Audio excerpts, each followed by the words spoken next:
నమస్తే. సప్రమాణ జ్యోతిషారము ప్రథమ తరంగము. ఈ వీడియోలో మిథున లగ్న శుభగ్రహ పాపగ్రహ నిరూపణ గురువు గారి మాటలోనే తెలుసుకుందాం. వత్స మిథునమునకు లగ్నాధిపతి బుధుడు, పంచమాధిపతి శుక్రుడు, నవమాధిపతి శని. చూడండి, కోణాధిపతులు ఈ మిథున లగ్నానికి బుధ, శుక్ర, శని గ్రహాలు అయ్యారు. ఎందుకంటే కోణాధిపతులు, త్రికోణాధిపతులు. ఇక అదే విధంగా స్థిర పాపులు గురువు, రవి, కుజుడు, ద్వితీయాధిపతి అగుడిచే చంద్రుడు పాపులు. ఓకే అండి. చూడండి, ఈ కోణాలకు ఎదిరిల్లు అంటే పాపస్థానాధిపతులు ఎవరు? మిథునానికి ఎదిరిల్లు ధనస్సు కాబట్టి గురువు సప్తమాధిపతి. అదేవిధంగా పంచమానికి ఎదిరిల్లు ఏకాదశ స్థాన దోషం అన్నది కుజుడికి. అదేవిధంగా తృతీయాధిపత్య దోషం అన్నది సూర్యగ్రహానికి ఉంటుంది. ఇక ద్వితీయాధిపత్యం వచ్చినందువల్ల చంద్రుడు కూడా ఈ లగ్నానికి పాపగ్రహం అవుతున్నారు.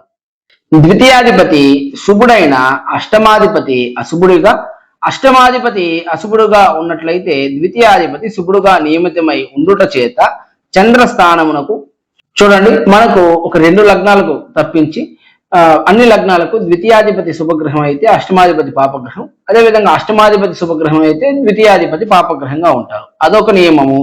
ఇక దానితో చంద్రస్థానమునకు వ్యయ తృతీయాధిపతిగా బుధుడు ఉండుట చేత బుధ క్షేత్రములు రెండిటికి చంద్రుడు పాపి అయినని ఎరుంగుము. చూడండి, చంద్రస్థానమునకు ఈ చంద్రుడున్న స్థానానికి చూడండి బుధుడికి వ్యయాధిపత్యం, అదేవిధంగా తృతీయాధిపత్యం వస్తుంది. ఓకే అండి. ఎక్కడ కూడా కోణాధిపతి అవ్వట్లేదు. ఓకే అండి.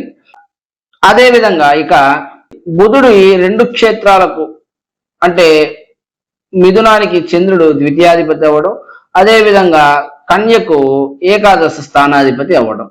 చూడండి, ఇక్కడ సూర్యుడు మిథున లగ్నానికి తృతీయాధిపత్య దోషం వల్ల పాపగ్రహం అయ్యారు. కానీ చంద్రుడు ఎందుకు అయ్యారు అంటే కోణాధిపత్యం రాకపోవడం, ద్వితీయాధిపత్యం రావడం. ఓకే అండి. అదేవిధంగా చంద్రుడి స్థానాలకు బుధ స్థానాలు పాప స్థానాలు అవ్వడం, అదేవిధంగా బుధ స్థానాలకు చంద్రుడి యొక్క కర్కాటకం పాప స్థానాలు అవ్వడం.